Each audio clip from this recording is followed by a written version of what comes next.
If you're still wasting time manually formatting data every time new data is added into Excel, this video is for you. I'm going to show you two methods to automatically format new data as it's added so that you never have to waste time manually formatting data again. Let's take a look.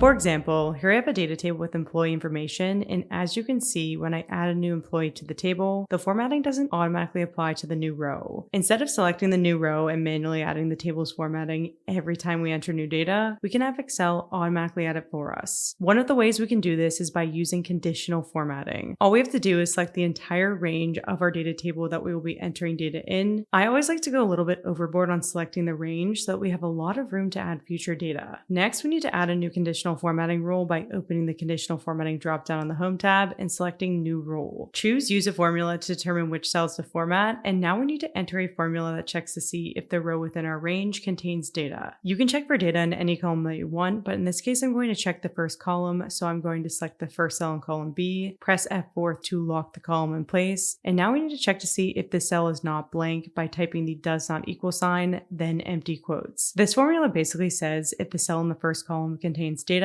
apply the formatting to the row. Now that we have our formula, we need to set the formatting to match our table's format by clicking the Format button and then setting the fill color to light orange and adding outside borders. Press OK to save our new row, and now watch what happens when I add new data to the table. Excel automatically formats the new rows for us. This method is perfect for automatically applying custom formatting, but if you want a quick and easy fix to the issue, you can also use Excel tables. Just select any cell in the data range, press Ctrl+T to create an Excel table, make sure My Table has headers checked, and hit OK. Now that our data is formatted as a proper Excel table, when we add new data, Excel automatically expands the table for us and applies the formatting. One thing that I will note is that if we delete values from our Excel table, the cells will remain formatted, but if we delete values from our table with our conditional formatting rule, the formatting automatically resets. Let me know in the comments which method you prefer.